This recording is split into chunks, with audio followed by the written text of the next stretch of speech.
Ia, i lo uava ma lo whāloalo o te toi whātalo whātua i le pa ia ma le mamalu lo tātou watu i le nei a solulu.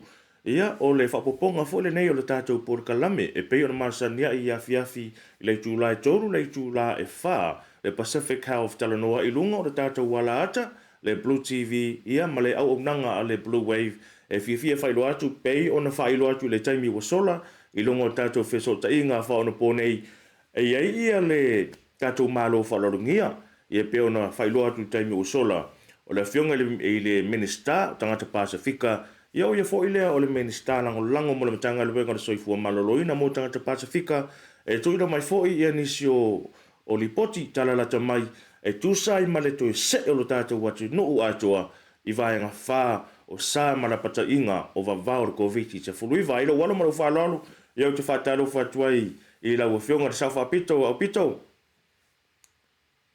Le a fo man whālalo e folo whatuai fo i lau sunga ma le tō fisa malu, whape fo i le tātou watunu o lo o mau mai tātou pokalame, nei fo i tū la le aso, ia le pa ia fo i maratapo inga au whengal wenga le atua, tupu mai e o le tātou watunu u ion tūlanga mawalunga, mai se fo i on tūlanga whalupe le peina, ia mālo se fo manuia, whaftai mo nei av noa.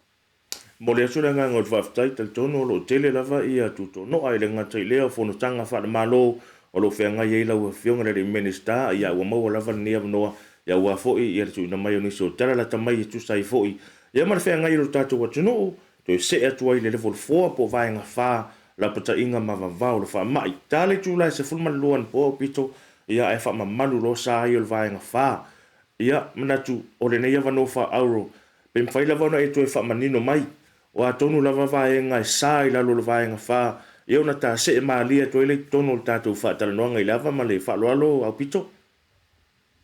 Saan whiawa o le lapata inga ia e vaenga wha ia o le ngaluenga le tautam whai e tā o while sala lau o le wha mai. O le mea le tupu nei o le wha mai lea o le COVID e ei sona laulu le ka ua le Delta variant o lona winga o le ua waso whaia New Zealand le taimi mua e le laulu le o le COVID. Ma o le laulu le COVID ta ua le Delta ai a fua mai i inkia. Ma o se vaenga pito sili lea ona vawe pipisi le o le whamai le o le COVID. E le ngata i lea o se laulu fo i le o le whamai e pito sili ona vawe la matia ai tangata o lo o iai si mai, ai meise mai sela, mai suka, o mai na o lea liali nei nisi o wha maumaunga, e ono vawe la matia tangata lo maua le wha mai, i le lauru lea o le Delta variant, o le o maua, po fea e o sofa ia mai e le ta māloa le ua, po e nei ma amatalia i le amatanga o le pipisi o le wha lea. Pau le mele mauti noa o le tamaloa sa malanga mai au kilani, malanga i le Coromandel, to e fo i mai ai. O se me pito sili na le lei ma mauti fia ai. O na o lea liali mai le whaangainga o le Tracer app, mea sa whea i ai ma a fio i ai i al tamaloa lea. E ua mare luas fulu tolu vaenga ese o afio anga o fale ainga o mea sa siasi i el te māloa lea i lana whainga malanga lea. E se fulu tolu i nā i Coromandel ma le se fulu i au kilandi. A o lea lava e tapu e mai lava i e isi mea sa siasi i ai. E tā ua la, langa a whai o lea ua te iwo so whaia le te māloa lea. A o le sa siaki mua foi ele i mawai. Mauti noa o le ua afia nisi o lona ainga, a afia foi nisi o le farwhenga luenga lan company le iai nei. Ele o mawhai on tātou puea, po o sesi na malanga mai fafo, le mafua ile mai lea. O ana nei le whasa launga ma whaelo atu fo ele whionga le paramia. O le iei se tasi o tamaita i tausi mai, i au kila. O lea ua maua ele mai, ua test positive, pau le tala fia, o le tamaitai lea, ua uma na whaile tui pui. mai ai peta iane o le ua sa ili atu e iai mea o le sa uia le tamaita ia o le ua amata na fai Yesu suenga o le ekalesia o mea fo isa siasi iai fale ainga ma le kasino o mea na le e sa ili ne Yesu enga o le paule mea popole ia i mātou ma o le ngalue vave i lava i le matanga luenga o soifua maraloinga e iai me sa siasi iai ia i lātou ne ua tapu e mai o le ua maua i le whaamai. O le siasi i mō nofuanga whai tele o se tasio o nofuanga o ta alonga ia sa whai le vai aso le ua te anei o se ekalesia ma i le wole tu tonu o le whale mai i au kilaki. Ia o le la ua whaasala lau uma lava mei ua tātou i loa sa siasi iai e ta māloa lea ma lesi vaenga le ua maua nei le mai. Ina ia tamawhai o ai lava e langona sa iai pe lata ane iai i nofuanga nei. Ia o le whautuanga lea e watu whai le siaki ina ia i loa ai. Ai o le lapata inga lava vaenga wha ia nofo le fale au le whewai whaingaluanga mai le fale pe a whai e mawhai. A whai fo ia whewai ona o le whainga whaatau masani ia whaanga usi fufonga i te mi uma. A whai foi e fio e whai se wha malustino po savali le awala. O lapata inga i awane i iaini whesota inga vāvala lata manisi tangata. A le whautuanga malosi lava ia nofo le fale aua le whewai. A o tamu whai le matanga luenga o soifo malolo inga. Ina ia tamu whai sa ili ilinga.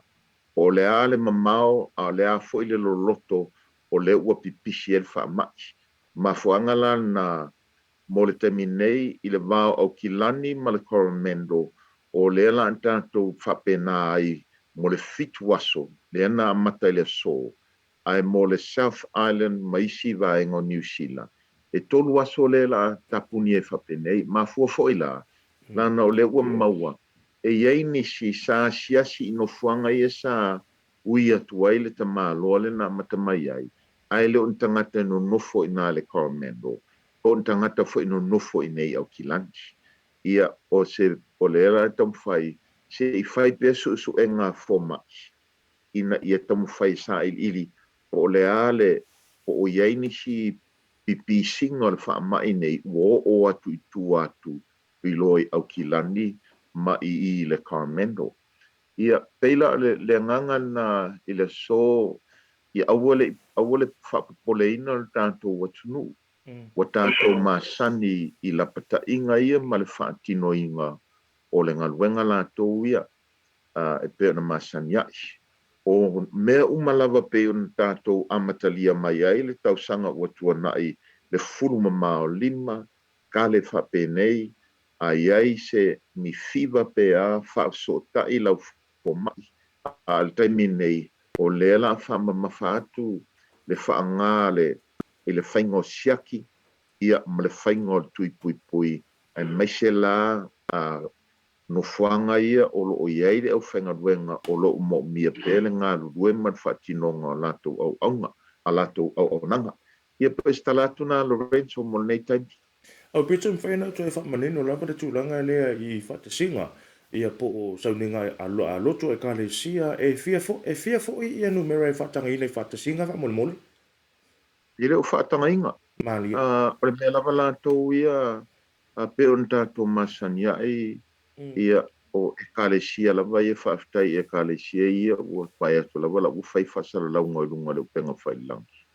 E le o whaatanga inga ni potonga o ana nei le sa whai ele soro te o nisi au kilani ia ua whale pui pui le tō whao tangata o le sa tau la mua pe fo ele le te mai le whaatonunga le ua watu le whainga malo.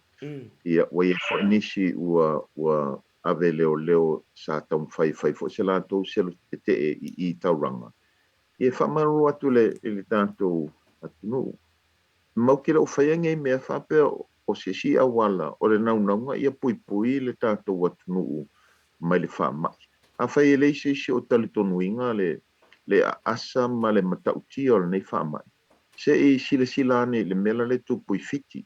Se i sila ne le mela le tupu I Australia. E le o ngi mea whaapea fo ele le e whaakaalo I e sesi pea langa e ala fo inga kam whai e pui le atunu mua. I awane I aini se maali liu. O la tou e wawela matia le maali liu le whaamai nei. O tangata mātutua ma la tou o lo o iai si mai suka, mai sela, mai fatu, o mai ngā e ono la matia ngō fia I le whaamai nei. Ia o le fesili o ai lai wawela matia I le whaamai nei. Kako kangaka makanga mauti. Mafuanga fo ina le na batu I le whaamua ia whaitu pui mai la wale amatanga. Onga e la matia ngō fia le tātou atunu I le whaamai nei. Ia o le tamu whainga la, ia onge e se maliu. Tamu whainga fo ia onge e ingisi e mamai mai e le whaamai nei. Blanga a whaila le o whaia pui. Ai e mai e mo mia le whaanga inga o le ICU, mo mia le whaanga inga o masingi whaamanawa tangata, e mo mia le whaata o tolia ti tono whanmai. O le ka mo whaia, inga ia awange I puku aku ma mau le mele ka ke vai ako I fiki, o le lopo fe, o a moenga, o a masingi, o le lava whalmai, o le lava moenga, o le lava masingi whaamanga vainga. I le ko uru lai ko uru wai tangata. Papenga fo ila I Australia. E ui le telo tupe Australia. A o mea e ono tutupu mai. Pe a le vave a usta ia le tatu watu. Lapata inga fo I tenu pina atu le tatu penga maro. Aupito e saulele le walau saunoanga le tele fo I o tala sala tua. Ea matala fo ia whai mai o se fuafuanga sa plan le whai ngā malo. Ia le taimi ma le aso te tauana to e se e ai ero tātou atunuu I le vaenga whao sa mana pata inga o le COVID-19 furuiwa peitai o lea ua e sauno manino lava le ai o lea tātou te vava ai lava ia masilisila fo I le atunuu I le tūlanga o lo iai fiti whapea Australia aluatu Intia ma Asia o lo iai lava le COVID-19 furuiwa I tonu o le lalo langi. Au pito ta se le tūlanga lea o le lango e maua o le financial assistance e maua e tangata lau tere le teimine nei. Manatu sa ta pena lava le tātou whainga malo I la whionga le tamatai mini a Palimia ia Jacinda Ardern ia maise o le whasenga ka peneta. I le tūlanga la, peila ona iaia so whape nei. E sa o ia le tūlanga le au pito o ia se pāketi whaanganga le tātou whainga malo ia wala taimi whape nei. Ia e sa lava o le temi nei la tau ia o la ea vangoa le tātou matanga luenga o le social development. Ia le ngata mo tangata lau tele ma tangata taito o tasi. Ai mo le au whaitisingisi. Pau lava le mea. Ia ua fo ine I tātou a whaonganga, fo I le wha mai la tau ia. Ma mea o le a kamo whai e fo I whaonga I se tūlanga se ia le soswani le malo la tau ia. O le wha mai le nei, e le o I lopo le ale umi, le winga lau whamtalanga. O le ua fufola atu le malo, le naunga le malo, ia vave si o mia le wha mai, ma tapungi vave le spipisi le wha mai le nei. Ai le o se wha mai e pule ai kako, e le o se wha mai fo I e pe o se kai whau fo, e le ngā le wha kua ngofo ma ngofo. E pule la pa wha mai la tau ia I lana alu le alua I nei, ka ngā I le ko kilo ka ngā ko umadi liu le laro lanki. E au fo I la ngā ungi I ka ko whapea o se soswangi le ala malo, o se soswangi fo I le e o mai la wale whaavau o whapea ngā ai. Langa o tupe fo I ala malo, o tupe la fonga, e whaatapura ia fo I le malo si ala tunu, o le tau whai atu iai. Ia tā penga mamao tātou a inga peila wano ta whai atu ai le, mai le amatanga. Ia fuafua mamao ma tā penga ma fuafua le lei. E whaapoto mai lau a inga, a mata ma vava ai, ave le whaamomua I mea te tau na ave I le whaamomua, a o le popole, ai a whailawa o lo o mo mia le sosoani, e tele le sosoani le alawa u whaasoso atu. Ai le o te whaasoso atu pe o na iaile amatanga po ele le na tu sa o loto atu. Langa e iaile mea ngata I le sosoani al malo, ono le whale tonu foi o la fonga la tau ia le atunu ulau tele. Mauala le sosoani pe ne fisilingia, so tai le ofisa le mesti, o ina o lo maua o mai mamanga ese o le itu ai ngā sosoani. Fisilingia foi tau e kālesia, o kaimingei ia kuku whaatasi uma le atunu u sosoani ei lesi. Malama le kālesia po o ai a inga olo o mo mia le sosoangi, po ai a inga te tau o nā asiasi ai. O ke le o whai akula asiasi ei sa varima kui whai koa, asiasi longa le telefoni, asiasi longa le penga whai langi, wa o mea ngā sa kaunga ka penga i ai, le sa te tala atu ai fo i isu sosoani le malo. Ia pe o le nganga le ngā olo o iai fo i food banks, ia a le kaimingei, so tai uma ia mea i lunga le telefoni o i lunga fo i lo penga whai langi. O mea fo i teimi whapenei, ia wo whetangi si uma lava tangata i teimi e tasi e so tai ai lea matanga luenga. Ia lava fo i le on sai, a wala watu o pisi numera. E le whape o ka whawhao la uwhanga luenga. O la fo i tamu whaile o whanga luenga la tau ia tali atu le to tele o tangata. O lo mo mir so sani.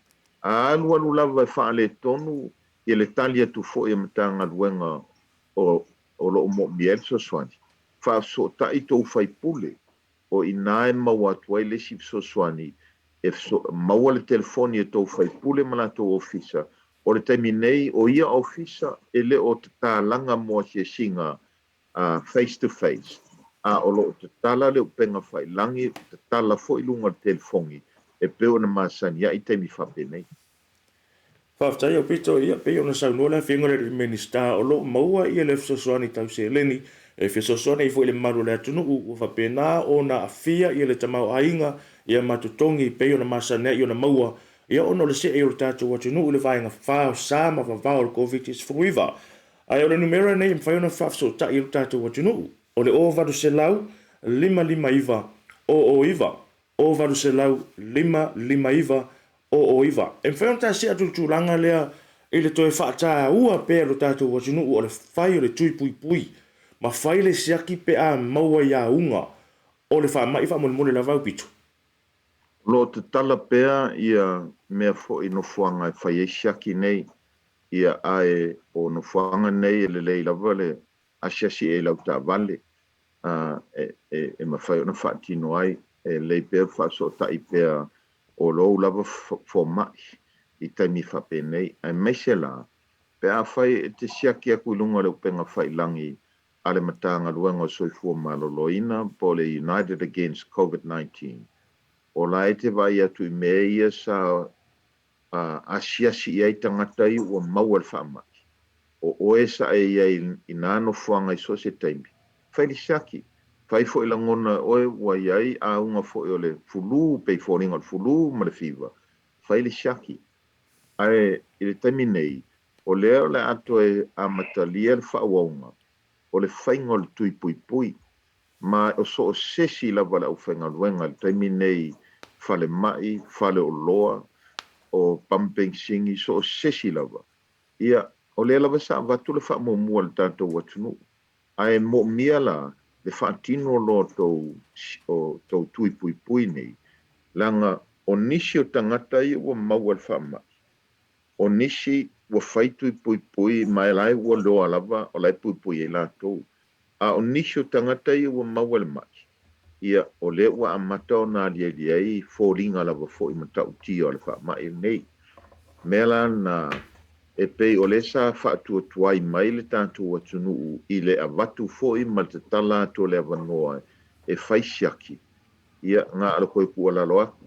Sila i le kokelo le au mariliu ma le au mamai lai maua mai fiki. Sila i le kokelo le au mariliu ma lātou o ko ulu mai o le whaamai ngei Australia. Ia manino ai. E moni ma whaamaoni le whaamainge ele o se mea whaulaula po se mea fo inga whawhau e sisi. O le wingala vale al whaamaile vesi e ngele la langi atoa. O le pui e pui mai ai o e mai le vevela ma le a asa al whaamae nei. Ia ma le pui ngā le tātou atunu pui e fo ilo a inga. Ia Mauala le avanoa e whai ele siaki e whapena o na ave uma i aile a inga e tali ele siaki o lo ta pengal matanga luenga soi fo maroloinga ina i tau whai e tele nisi no fuanga e whai ai i a tui pui pui nei pe se me fo ele le watu al tangata i titi e langata vale whai le tui maua mai wha maunga la tau ia ina i a follow up le si tui lona lua man wha aloa lava.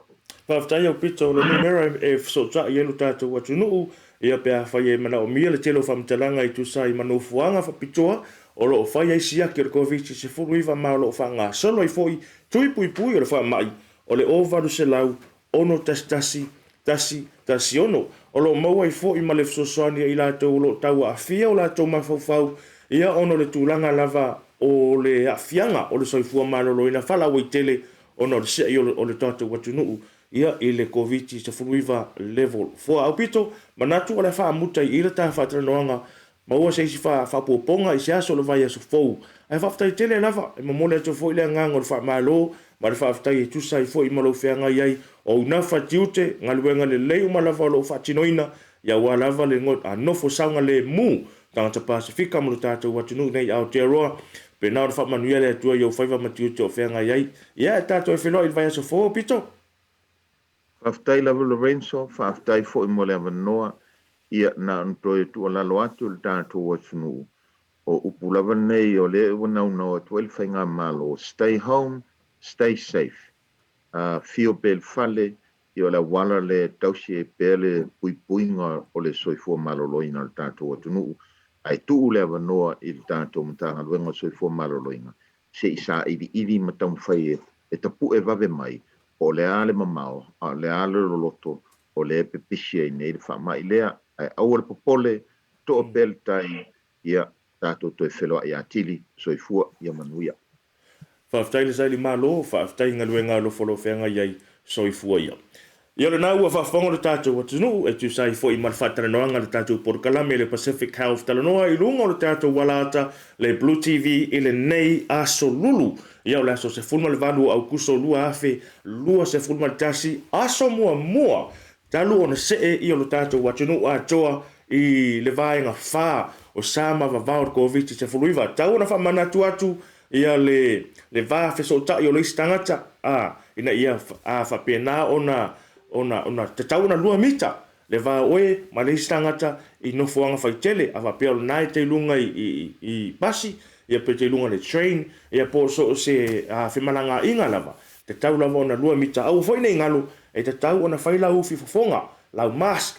You must wear a mask on public transportation or even for ingale no fuanga faitele supermarkets ma so se va inga lava even at home e o foi le fali fa masani tātou e whaile mas e le ngata fo i lea a wha pēr te fia tale se tulo e te tau ona e tale i lo tua lima te tau lava o nautangi a mana tu al wha maile nei e ma whai ona pasi mai i le ea o leisi tangata i leisi tangata rona winga la e te tau ona whai tete i tātou umalava ma wha utangia mai la pata inga le lei au atu ina mai la mtanga luenga le soifua malolo ina e tau ala mai la whionga le minister aone ngalo tele le fsosoani o valu se lau lima iwa o iwa le numera ale Ministry of Social Development e mawhai ona e fesota iai a whai ngalo e mawhai ona e fesota i mele tātou Porkalame so se whamatalanga lava o lea lava to inga whamatalanga i te mana o mia e tusai ma le whengai o le atunu ma le level 4 lockdown e mauai i le tātou Pacific Health Talanoa po le tātou walata o le Blue TV e whaftai tire lava manu ia le whengai o le atunu ia ma le level 4 ia tolu ia aso i whafo atu au kilani se i vanga nai au kilani ma Coromandel e fitu aso le tātou lockdown so as from today until next Tuesday. Ia le whapoponga na tātou Porkalame whaftai tele lava mo le saimi whawanoina whamanuia le atua i fufuanga o whengai le atunu. I'll see you tomorrow.